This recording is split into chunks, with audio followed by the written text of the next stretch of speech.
Hello students. Prelims short की series में हम लोग आज फिर से places in news in India को ही कवर करेंगे। कुछ इंपॉर्टेंट प्लेसेस हैं जिनके बारे में आपको जानना ज़रूरी है। यूपीएससी और यूपीपीसीएस दोनों के प्रीलिम्स में ये सारे प्लेसेस और उनसे रिलेटेड न्यूज़ आपके लिए इंपॉर्टेंट हैं। ठीक है, तो पहली न्यूज़ है पेंगोंग सो लेक।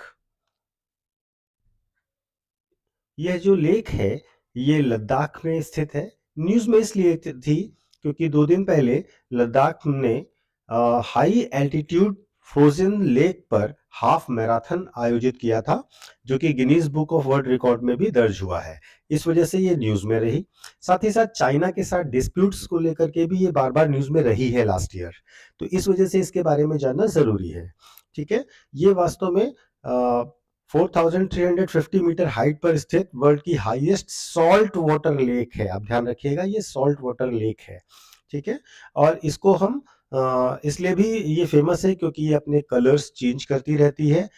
कभी ब्लू, ग्रीन और रेड अलग अलग समय पर इसके कलर होते हैं। ठीक है, इस पेंगोंग तसो लेक का जो 2/3 पार्ट है वो चाइना के कंट्रोल में है। एलएसी के दूसरी तरफ पड़ता है ये एरिया, जो चाइना के कंट्रोल में है, और करीब 1/3 एरिया इंडिया के पास है। जो काराकोरम माउंटेन रेंज है वो इसके नॉर्थ बैंक पर एंड होती है, काराकोरम रेंज। ठीक है, ये एसोसिएटेड फैक्ट्स थे जो आपको पता होने चाहिए थे। दूसरा है सरस्वती रिवर को लेकर न्यूज।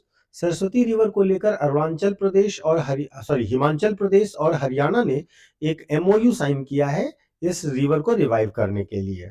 इसलिए ये एक इम्पॉर्टेंट न्यूज हो जाती है। ये एक्चुअली वैदिक काल की नदी है। इसमें एक डैम बनाने का प्रपोजल है जो आदि बद्री में बनाया जाएगा, यमुनानगर डिस्ट्रिक्ट पर। ठीक है, और यह ऋग्वेद की 4 बुक्स में से 3 में इसका मेंशन मिलता है और इसे नदीतिमा कहा गया है। ठीक है, नदी स्तुति जो मंत्र है ऋग्वेद का, वो सरस्वती नदी के बारे में कहता है कि ये वो नदी है जो यमुना जिसके ईस्ट में बहती है और सतलज इसके वेस्ट में बहती है। ठीक है, और बाद में ये भी कहा गया कि ये समुद्र में गिरती है। तो एक तरीके से इसका पूरा डिस्क्रिप्शन आपका नदी स्तुति में मिलता है। इस वजह से ये एक पौराणिक नदी मानी जा रही है जिसको रिवाइव करने के लिए भारत सरकार की योजनाएं चलाई जा रही हैं। ठीक है, अगली न्यूज जो है वो सेला टनल पर है। सेला टनल प्रोजेक्ट है। सेला टनल प्रोजेक्ट जो है वो भारत के नॉर्थ ईस्ट में अरुणाचल प्रदेश में बनाया जा रहा है। एक टनल जो बेसिकली एक ऑल वेदर रोड होगी, एक सुरंग से होती हुई रोड जाएगी जो दोनों तरफ चलने वाली रोड होगी। ठीक है, ये लगभग लगभग 3,000 मीटर की टनल है जो कि गुवाहाटी, असम के गुवाहाटी से अरुणाचल प्रदेश के तवांग जिले को जोड़ेगी। ये बहुत ही स्ट्रेटेजिक लोकेशन है और इस स्ट्रेटेजिक लोकेशन को आप ध्यान से देखेंगे तो ये चाइना बॉर्डर के पास में है। ये बालीपारा चारदूर तवांग रोड पर स्थित है, जो कि स्ट्रेटेजिक प्रोजेक्ट है चाइनीज बॉर्डर के पास में। इसके अंतर्गत जो ये टनल बनाने का काम है ये बॉर्डर रोड ऑर्गेनाइजेशन यानी बीआरओ कर रहा है, और जब ये टनल रेडी हो जाएगी तो ऑल वेदर कनेक्टिविटी इंश्योर करेगी। नेक्स्ट जो है वो नेशनल चंबल सेंचुरी है।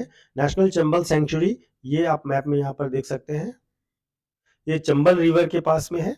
और वास्तव में ये न्यूज में इसलिए था क्योंकि मध्य प्रदेश गवर्नमेंट ने इसको जो इसका 292 हेक्टेयर एरिया था उसको माइनिंग के लिए ओपन करने का डिसीजन लिया है, जो कि चंबल नदी और उसकी ट्रिब्यूटरी पार्वती नदी के एरिया में पड़ेगा, 5 स्ट्रेचेस के बीच में पड़ेगा।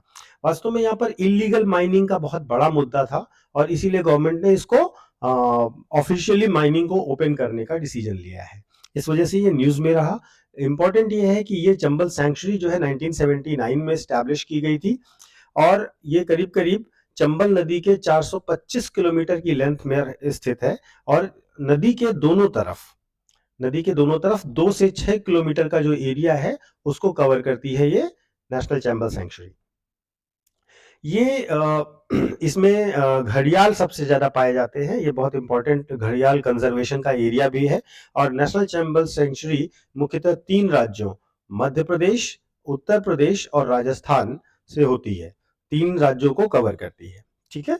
और चंबल में जो घड़ियाल की सबसे ज़्यादा पॉपुलेशन है वो पाई जा रही है और इसके साथ-साथ यहाँ पर गैंगेटिक डॉल्फिन्स भी पाई जा रही हैं। तो ये इम्पोर्टेंट न्यूज़ थी इससे एसोसिएटेड, तो आपसे इसमें किसी भी तरीके से प्रश्न पूछा जा सकता है और आपको ये तैयार रखना होगा। कल फिर मिलेंगे, कल थोड़ा-सा ग्लोबल लेवल पे जो प्लेसेस न्यूज़ में रहे उसको कवर करेंगे और अगर आपको कोई भी सजेशन है या आपके लिए किसी भी पॉइंट पर आपको समझ नहीं आता तो आप कमेंट करके उसको हमसे पूछ सकते हैं। धन्यवाद।